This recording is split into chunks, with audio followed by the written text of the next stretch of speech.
তাপপ্রবাহ নিয়ে সতর্কতা নবান্নের।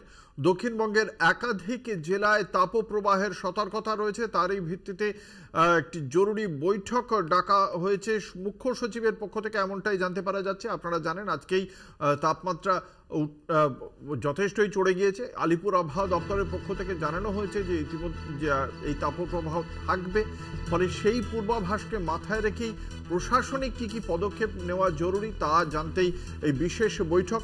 কি কি পদক্ষেপ নেওয়া হবে সেই বিষয়টিও আজকের এই বৈঠক থেকেই উঠে আসতে পারে। দক্ষিণবঙ্গের একাধিক জেলায় এই তাপপ্রবাহের সতর্কতা রয়েছে।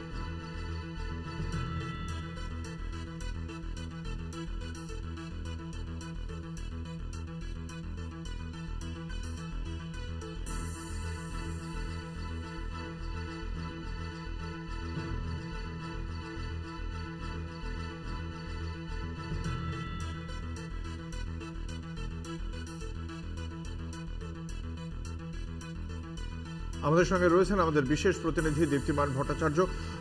এখনো পর্যন্ত এই মুখ্য সচিব যে বৈঠক ডেকেছিলেন সেই বৈঠকে ঠিক কি কি সিদ্ধান্ত হয়েছে বলে জানতে পারছো নবান্ন সূত্রে?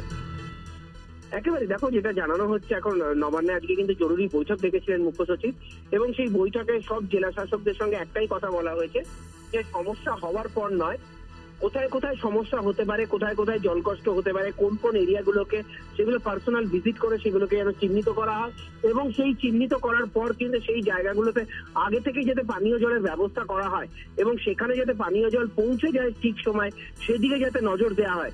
এই বিষয়টাই কিন্তু আজকে স্পষ্টভাবে প্রত্যেক জেলা শাসককে কিন্তু জানিয়ে দেওয়া হয়েছে, এবং মূলত বেশ দক্ষিণবঙ্গের জেলাগুলোকে কিন্তু বেশি সতর্ক করা হয়েছে, কারণ বেশিরভাগই দক্ষিণবঙ্গে কিন্তু জলকষ্ট বেশি হয়। অঙ্কুর, ধন্যবাদ। আমাদের সঙ্গে ছিলেন আমাদের বিশেষ প্রতিনিধি দীপ্তিমান ভট্টাচার্য।